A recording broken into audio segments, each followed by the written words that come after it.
Hello and welcome back दोस्तों। आज मैं सबके लिए लाई हूँ आखिरी सच की एपिसोड नंबर 4, जो कि बहुत ही दिलचस्प होने वाला है। एपिसोड शुरू होती है भुवन के होश आने के साथ। डॉक्टर उसकी चेकअप कर रहे होते हैं। फिर सीन कुछ दिन बाद की दिखाई जाती है और वहाँ भुवन की बीवी उसकी ननद के साथ बात कर रही होती है, जहाँ वो लोग अंशिका की जॉब को लेकर बात कर रहे थे। फिर भुवन अपनी दीदी के पास जाता है तो उसे भी वो यही बताती है कि अंशिका की कहीं जॉब नहीं लग रही है, जिससे भुवन कहता है कि नेक्स्ट वाले में हो जाएगा। ये सब कुछ अभी फ्लैशबैक में दिखाई जा रहा था। बीच बीच पे हमें प्रेजेंट सीन भी दिखाई जाती है ताकि ऑडियंस को समझ आए कि ये फ्लैशबैक चल रहा है। वो बाबा कहता है कि भुवन उसकी फैमिली को बताता है कि उसको सपने में पापा ने ये कहा है कि उन्हें एक नए घर में शिफ्ट होनी चाहिए, जिसके बाद वो भोजीपुरा से किशन नगर शिफ्ट हो गए। नए घर में भी कुछ ठीक नहीं था। अंबर का एडमिशन भी कहीं नहीं हो रहा था, जिससे घर का माहौल थोड़ा बिगड़ा हुआ था। एक दिन भुवन, आदेश और बच्चे झील में नहाने के लिए जाते हैं, लेकिन भुवन किनारे पे बैठा होता है। आदेश उसे ये कहता है कि उसको भी नहा लेना चाहिए, और पहले तो उसको पानी बहुत पसंद हुआ करता था।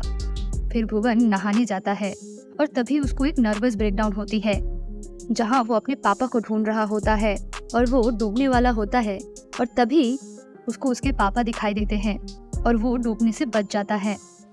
और इसके बाद सब कुछ धीरे धीरे ठीक होने लगता है।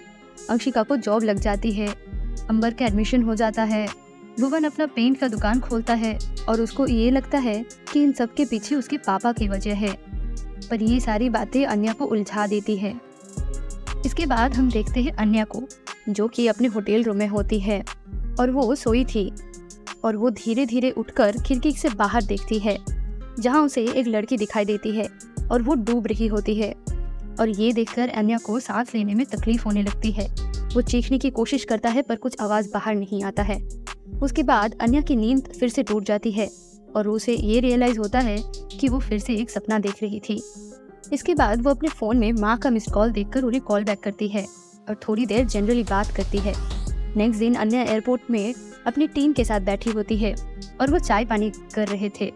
तभी अन्या उस सुबोध से पूछता है कि तुम ये बाबा के पास क्यों जाते हो, जिस पर वो कहता है कि बीवी को खुश रखने के लिए। फिर हम पुलिस स्टेशन पर वो ऑफिसर देखते हैं जो कि मीडिया के सामने खबर लीक किया था। वो लोग अन्या को लेके मजाक उड़ा रहे होते हैं। इसके बाद अन्या जब वापस घर आती है तो उसे ऐसा लगता है कि घर में कोई नहीं है और वो सीधा बाथरूम में जाती है।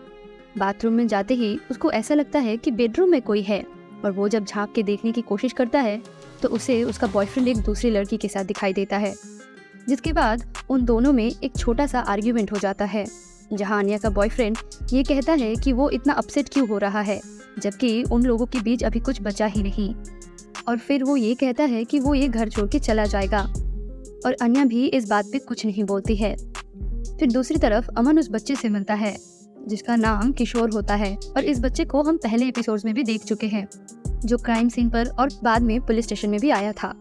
और अमन इस बच्चे से उनके फैमिली के बारे में सब कुछ जानने की कोशिश कर रहा था। तब वो बच्चा उससे ये कहता है कि भुवन अंकल पे दादाजी आते थे, जो सुनकर अमन थोड़ा कंफ्यूज्ड हो जाता है। इधर अन्या को उसके सुपरवाइजर बुलाते हैं और उससे बात करते हैं। वो उसको डांट रहे थे क्योंकि वो आते वक्त फ्लाइट से आई है और ये खर्चा उनके डिपार्टमेंट को ही करना पड़ेगा, और इस बारे में अन्या को उसके सुपरवाइजर को इन्फॉर्म करना चाहिए था, लेकिन वो इस बारे में केयरलेस थी। फिर वो अन्या से ये पूछते हैं कि क्या वो अन्या की हेल्प करने के लिए किसी सीनियर को उसकी टीम ज्वाइन करने के लिए कहेगा, जिस पर अन्या कहती है कि वो परमानेंटली तो फिर ये केस ट्रांसफर कर देगी, और इसके बाद वो वहाँ से चली जाती है। फिर अमन चुपके से उनके घर के अंदर जाता है और घर में कुछ ढूंढने की कोशिश करता है कि तभी उसको पुलिस पकड़ लेती है और उसको पुलिस स्टेशन लेके जाते हैं।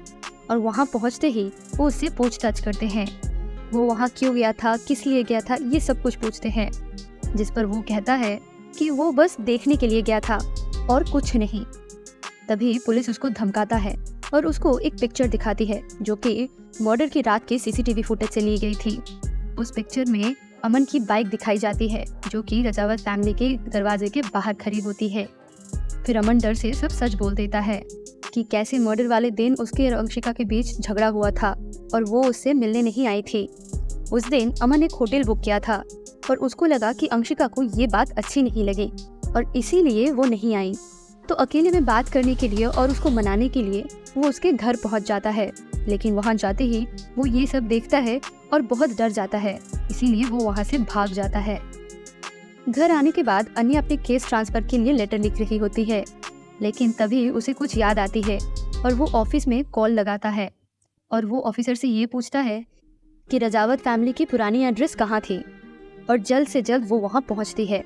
वहाँ जाके थोड़ा कुछ देखने के बाद वो फिर से पुलिस स्टेशन वापस आती है और भुवन के पापा की यानी जवाहर सिंह की रजिस्टर्स खोल के देखते हैं।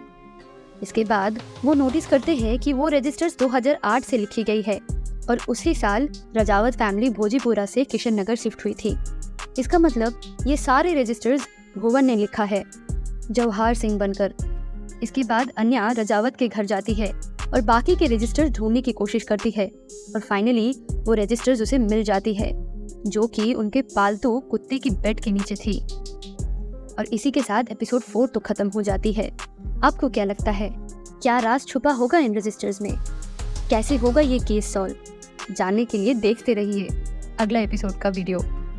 और ये वीडियो अच्छी लगी तो लाइक करना मत भूलिएगा, और अगर चैनल पे न्यू हैं तो सब्सक्राइब भी कर दीजिएगा ताकि नेक्स्ट वीडियो मिस ना हो जाए। Thank you for watching.